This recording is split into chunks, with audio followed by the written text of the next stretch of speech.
This week's episode is brought to you by Keeps. 2 out of 3 guys will experience some form of male pattern baldness by the time they're 35. The good news? It's Keeps, a revolutionary way to treat men for hair loss. With today's advancement in sciences, Keeps offers proven treatments that can combat the symptoms of hair loss. Prevention is key, and Keeps treatments really work. They are up to 90% effective at reducing and stopping further hair loss. The sooner you start using Keeps, the more hair you'll have, so act fast. You used to have to go to a doctor's office for hair loss prescriptions, but now you can do it all online, with no more waiting rooms or checkout lines. So find out why Keeps has more 5-star reviews than any of its competitors, and nearly 100,000 men trust Keeps for their hair loss prevention medication. Keeps treatments start at just $10 a month, plus for a limited time you can get your first month free. So if you're ready to take action and prevent hair loss, go to keeps.com/revolutions to receive your first month of treatment for free. That again is keeps.com/revolutions, KEEPS.com/revolutions.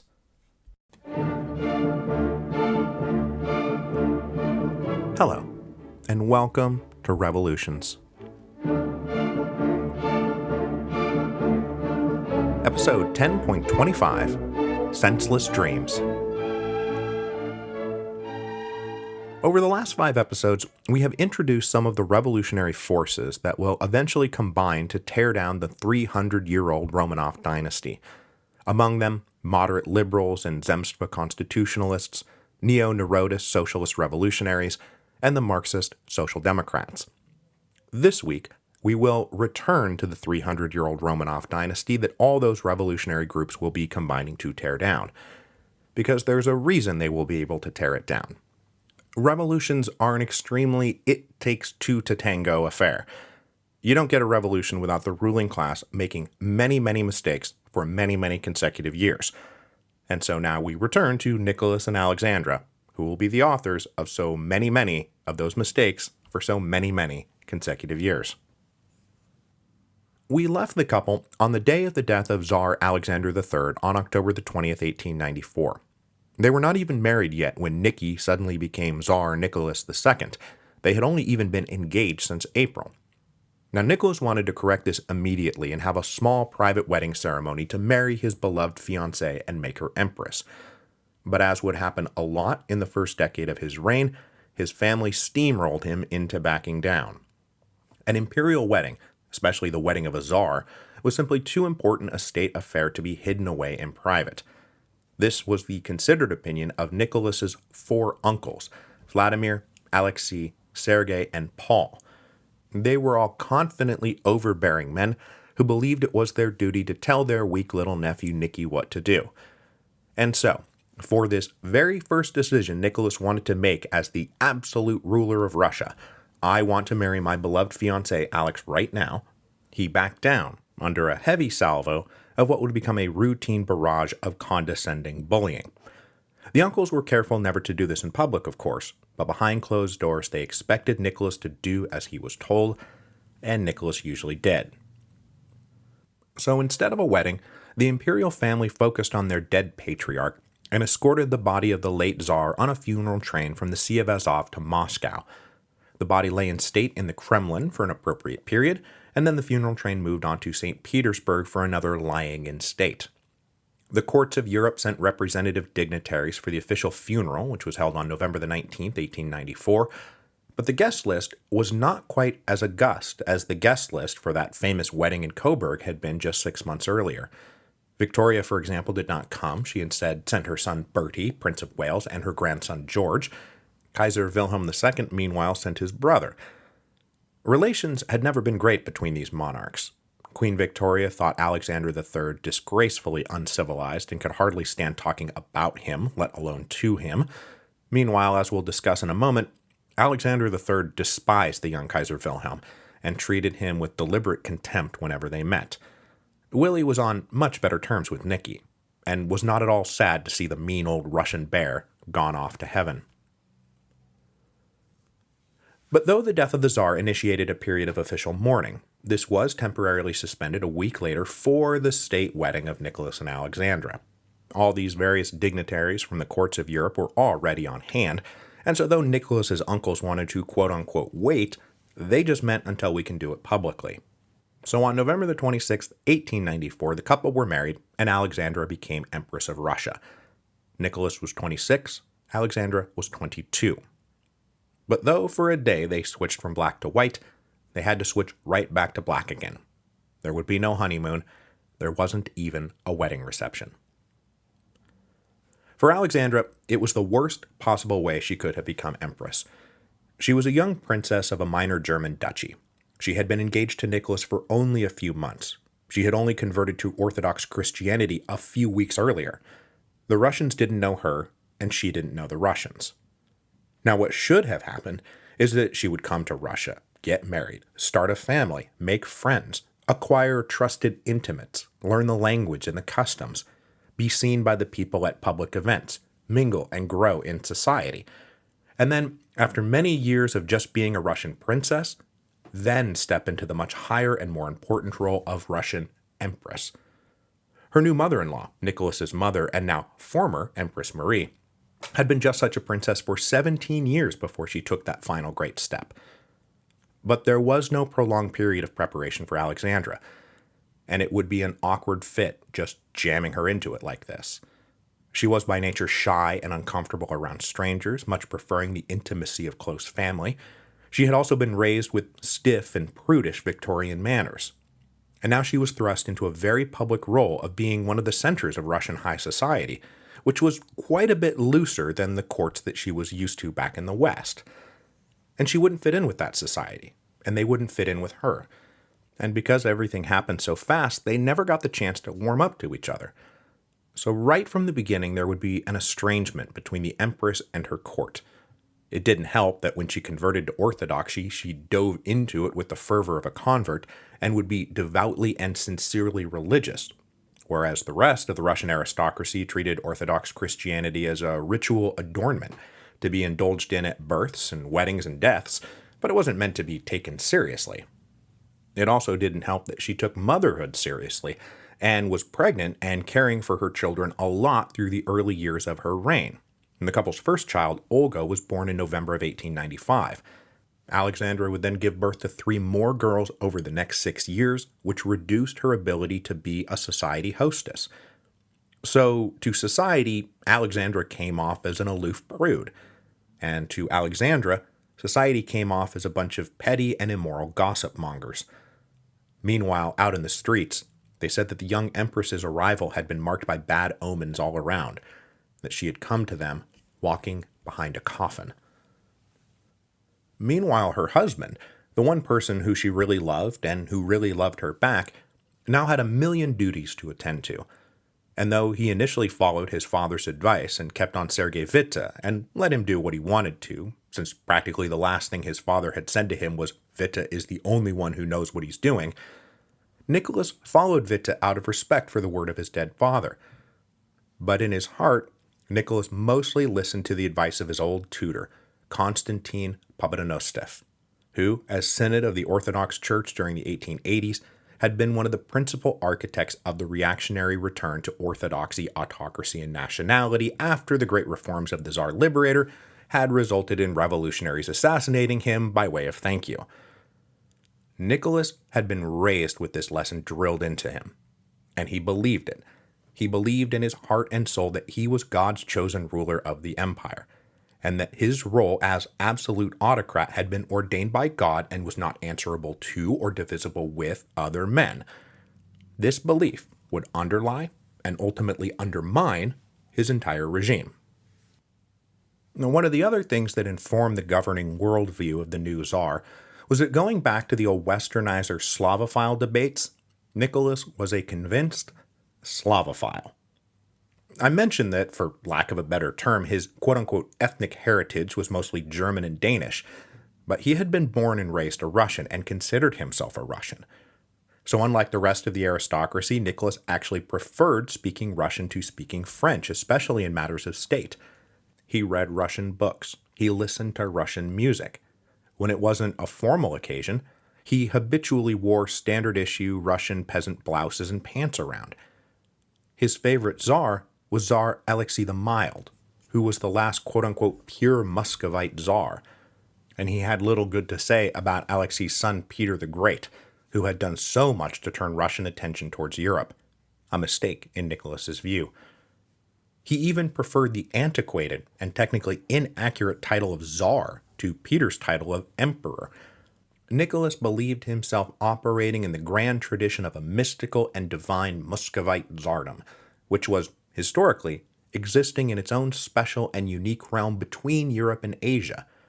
And to the extent that he would have preferred to take Russia anywhere, it would not be forward to the future, but backward to the past.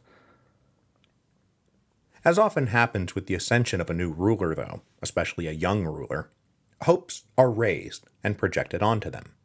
A new day dawning, reform, change, progress. This must be the beginning of a new era.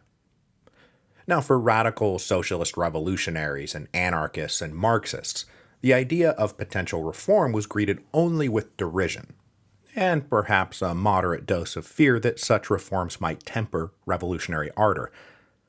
But for the Democrats and liberals and Zemstva constitutionalists we talked about in episode 10.20, the ascension of Nicholas II was a moment of great hope and promise. The reign of Alexander III had been a dark time of reaction for them, and in the last years of Alexander's reign, he had moved from simply halting the advance of the Zemstva's role in governing the empire to turning it back. In 1890, he had signed a decree explicitly making centrally appointed governors all-powerful in the provinces as an explicit check against growing Zemstva power at the provincial level. The liberal constitutionalists hoped maybe the son would reassess the policy of the now-dead father. And one Zemstva in particular, the one in the city of Tver, was led by some of the most powerful liberal-minded members of the nobility, the kind of liberal nobles who would have fit in well with the Decembrists. So when the Zemstva in Tver sent a standard congratulatory address to Nicholas upon his ascension, the address said that they hoped he would take his reign as an opportunity to listen to his people more and see the empire turn more towards the rule of law rather than the rule of men. Now, it was all incredibly mild language, and even that mild language was wrapped in enthralled devotional language. But the hint was there. Constitutional government. Nudge, nudge. But Nicholas had no intention of allowing anything that would come between him and his people. So with help from Papadonostev, Nicholas drafted a definitive statement that would pour bleach all over the last remnants of the democratic weed that had been allowed to grow up in his pristine autocracy. It famously said that they must give up, quote, senseless dreams of the participation of the Zemstva representatives in the affairs of internal administration. I shall maintain the principle of autocracy just as firmly and unflinchingly as it was preserved by my father. This is not what the Zemstva was hoping to hear. And the Tsar was only 26. If he held true to his stated principles, then it would be a generation before hopes of constitutional reform could be raised again. This was incredibly worrisome and depressing.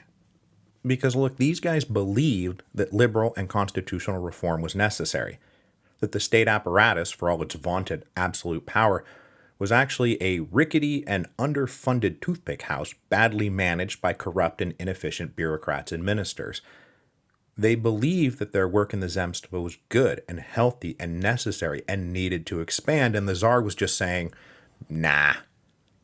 Now, in his, defense, Nicholas really believed he had been put on earth by God to be the father of his people, and he considered constitutions and parliaments to be literally sacrilegious barriers standing between the people and their father, the Tsar. But still, by not even pretending to be interested in reform or in asking for help governing the empire, Nicholas turned all those liberals and Democrats and constitutionalists away from officially sanctioned channels that supported the regime and into revolutionary channels that sought to overthrow it. So, okay, Nicholas sees himself as an autocrat, bearing sole responsibility for the governing of the empire. What did this mean in practice? It meant, as it turned out, that he would spend a lot of time alone in his office signing pieces of paper on the smallest and most inconsequential of details. He somehow believed that the work of an autocrat was to do all of this paperwork and do it all himself. He refused to even have a private secretary help him sort through and prioritize things. Now, what his father had done, and what frankly any sane autocrat must do, is focus on big picture policy and long term strategy while delegating the minutiae of imperial administration. And Nicholas did the opposite. To the extent that he even had a vision for his empire, it was orthodoxy, autocracy, and nationality in a kind of permanent inertia. And then he focused on being a busy little bee, signing paperwork and micromanaging ministerial affairs without really having the relevant experience to be a micromanager, and without ever giving anyone a clear idea of where they were going or why they were going there. So it's true, you can't really accuse Nicholas of being an absentee ruler. He came into the office early, he stayed late, he was always doing official work, but it was like he was the captain of a ship, standing over midshipmen telling them how to properly scrub the deck, while paying no attention whatsoever to steering or navigation. And so the ship just kind of drifted along. And as it turned out, Nicholas wanted to micromanage things while not being a particularly good manager of people. Both he and Alexandra tended to treat government ministers as if they were household staff, and he took his absolute hiring and firing privileges seriously, and he undermined the morale in practically every department by promoting favorites and ignoring things like seniority and talent, which do mean something to the internal functioning of a governmental ministry. The guys running those ministries were proud, and they had their own egos, and they did not like the way they were being treated. Now, it's not like Nicholas yelled at them or abused them. He was somehow even worse than that. Nicholas was so personally conflict averse and pathologically nice to people that no one ever knew where they stood. In person, he agreed with everyone about everything. Then, a few minutes later, he would agree with the opposite. So, you'd leave a meeting thinking you had the Tsar's approval for something, only to find out much later that the project had been canceled completely. Or even worse, you'd spend an hour having pleasant tea with the Emperor, only to find out by letter upon returning to your office that you were actually dismissed from service. Nicholas didn't like doing things like that in person. He was nice that way. So everything I've just said about Nicholas's style of governing will hold true as a general rule in the years to come. But to get back to the nuts and bolts of the narrative, Nicholas's ascension to power and his wedding to Alexandra were overshadowed by the funeral of his father. But society now emerged from its mandated period of mourning, and it was time for Nicholas to have his official coronation, a celebratory moment that the emperor and empress could have all to themselves, all good and all happy, put the bad omens to rest. The big day was scheduled for May the 14th, 1896. And as I briefly mentioned a few episodes back, this coronation was accompanied by a grand display of generous benevolence, the kind of generous benevolence that often comes with such high royal occasions, as various sentences to prison and exile were commuted along with various amnesties and pardons. It's a long-standing tradition not just in Russia, but in monarchies across the world and throughout history. New king, here he comes, what a great guy, fresh start, and all that. And as I said when we were talking about the socialist revolutionaries, many of those released really did tip their cap and disappear back into private life.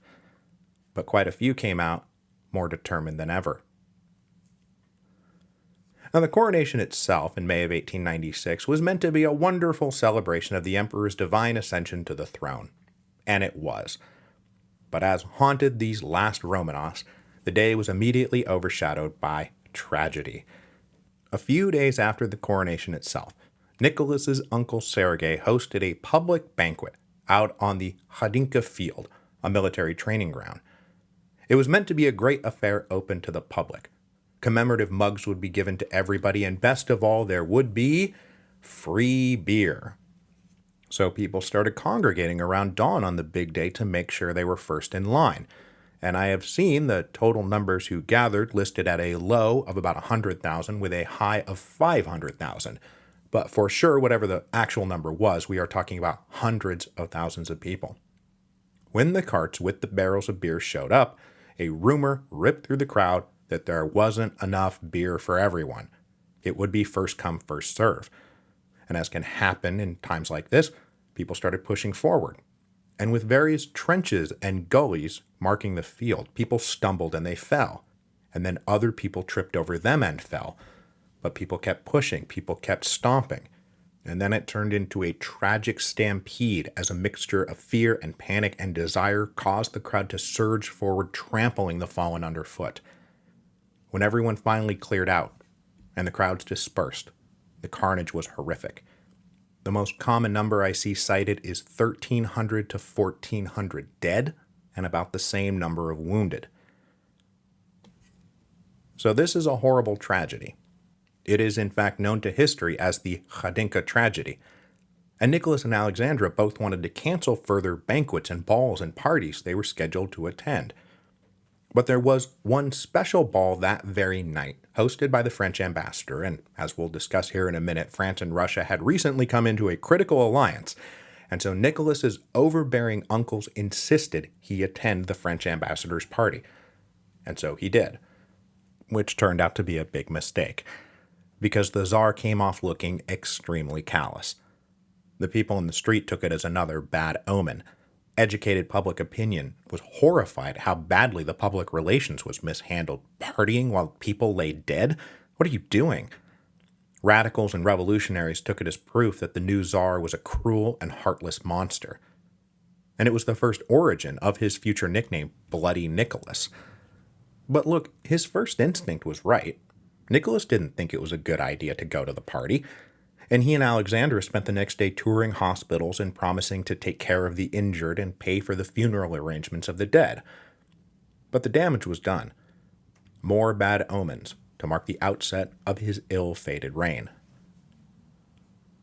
Now, since Nicholas had just been forced to go to this banquet hosted by the French ambassador because it was so important not to offend the French, this is as good a time as any to talk about the new Franco-Russian alliance because it's going to be pretty important. Now, I am going to massively oversimplify a very complex series of decisions and diplomatic events in the 1870s and 1880s, but here we go. The Franco-Prussian War left two great things in its wake, setting aside the Paris Commune. A humiliated France, now taking the form of the Third Republic, and a triumphant and possibly overmighty Germany, now taking the form of the German Empire. And so as they picked themselves up off the mat, one of the foreign policy objectives of the French Third Republic was to make sure they didn't get knocked down again, and that meant getting the Russians on their side. Germany would be loath to make further moves against France if millions of Russian soldiers were standing poised on Germany's eastern border. And if the French played their cards right, they might even be able to box the Germans in and avenge the losses in the Franco-Prussian War, which in concrete terms meant getting back the lost territory of Alsace-Lorraine, which was now the physical symbol of France's national humiliation.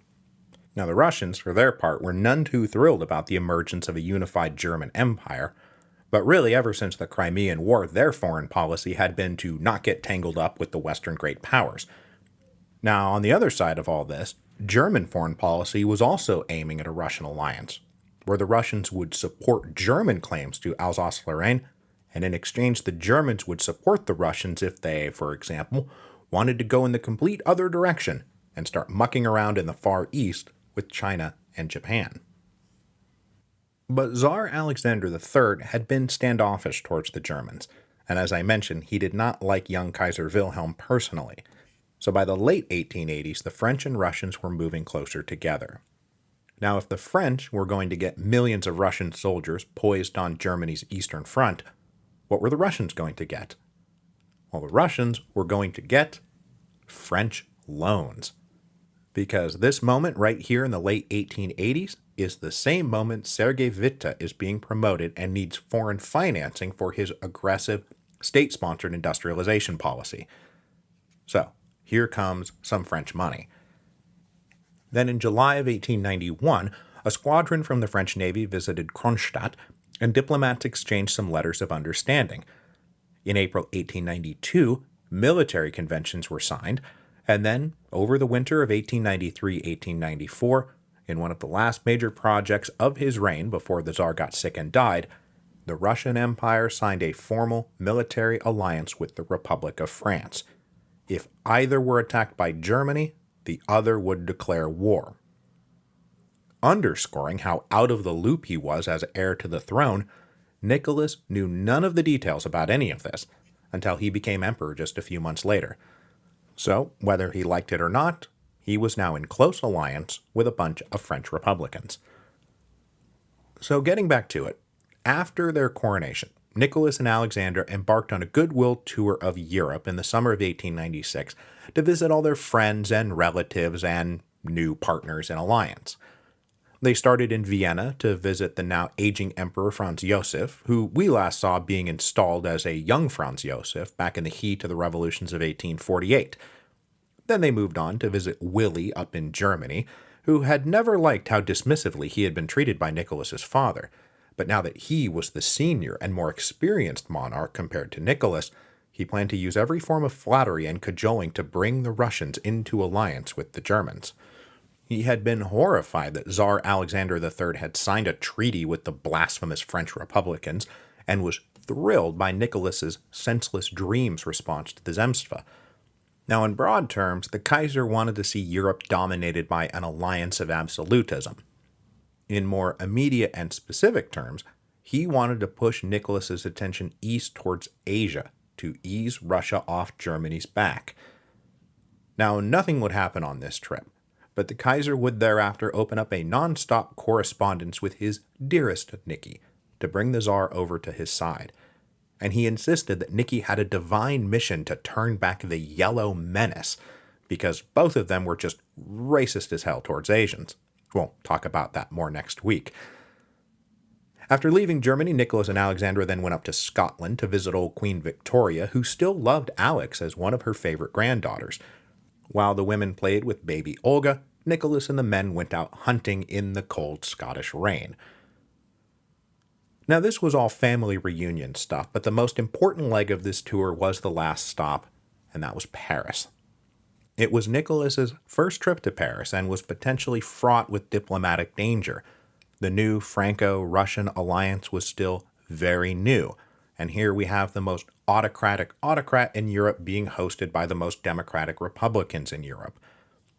The French pulled out all the stops, up to and including artificially refastening fallen sprigs of chestnut blooms to the trees because the trees looked better that way. Their own little Potemkin villages for the Tsar. But Nicholas and Alexandra had a wonderful time. The Parisians cheered the new imperial couple wherever they went, though it probably helped that the French had police stationed every 20 feet along every route the couple traveled. Nicholas laid the foundation stone of what is now Pont Alexander III, named for his father, and best known, at least by me, as being the bridge with the cool Art Nouveau streetlights. Then they went out for a visit to the palace at Versailles and stayed the night, and Alexandra slept in the bedchambers of Marie Antoinette, because why not toss just another bad omen onto the pile? Now, given that we've got Alexandra sleeping in Marie Antoinette's bedchamber, I thought it might be fun to leave off today comparing and contrasting the two great couples of our two biggest revolutions, Nicholas and Alexandra versus Louis XVI and Marie Antoinette, because there are similarities and differences between the two that are worth highlighting. Like, for example, Nicholas and Louis were both nice and genial in person. They didn't like confrontation. They were personally generous and pretty laid back. And as I said of Louis back in the French Revolution series, under normal circumstances, he would have been a fine and forgotten king. And Nicholas was kind of the same way. Neither of them were like psychotic tyrants. Both of them just faced a similar great crisis that neither of them were really equipped to handle. And even those crises manifested in similar ways, because both Nicholas and Louis sat atop absolutist monarchies breaking down under stress and facing the need to reform. Reform that would have to be handled carefully and with a great deal of intelligent savvy. Intelligent savvy both Nicholas and Louis lacked. And they both shared that very bad habit of following the advice of the last person to speak. But there is a little contrast between them that's worth pointing out. Louis really wanted nothing to do with statecraft. He would have much rather been hunting or tinkering with clocks. Nicholas, on the other hand, was a busy little bee. He was always working on matters of state. So Louis didn't like showing up for work. Nicholas thought showing up for work was his duty, but the results were the same. A couple of weak-willed, too nice, moderately oblivious monarchs perched atop absolutist regimes at a moment of great political, economic, and social stress. The problem is not that they were bad men, the problem is that they were the wrong men. Now, as for Alexandra and Marie Antoinette, they too had much in common, not the least that they were both young German princesses, or Austrian in Marie Antoinette's case, who came to a foreign land and had difficulty fitting in. But where Marie Antoinette was a frivolous party girl, Alexandra was a straight-laced joy-kill. To put it another way, Marie Antoinette was disdained for self-indulgent vice. Alexandra was disdained for self-indulgent virtue. But both of them wound up estranged from many at court, and both wound up personally hurt by the disdain and the estrangement. Though in Marie Antoinette's case it manifested as a kind of bitter disdain of her own, and to the extent that she thought about French peasants at all, she didn't think about French peasants at all.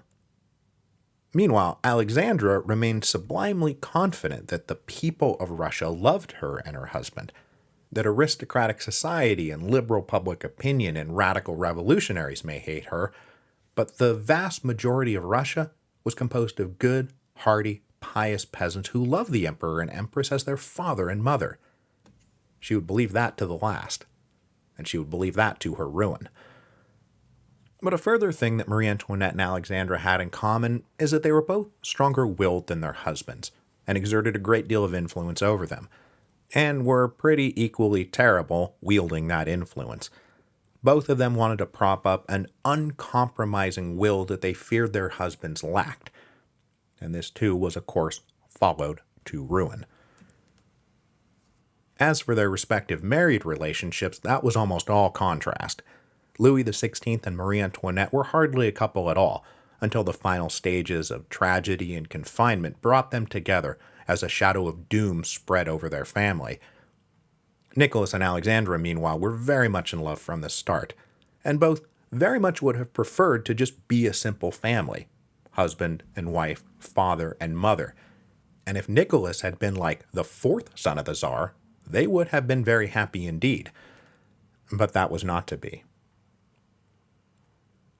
Next week, the Emperor and Empress will return home to the east, and then we will keep moving east for another couple thousand miles, because as the Trans-Siberian Railroad neared its completion, the Russian Empire would be put on a collision course with something it really couldn't handle at this great moment of political, economic, and social stress: a catastrophic military defeat.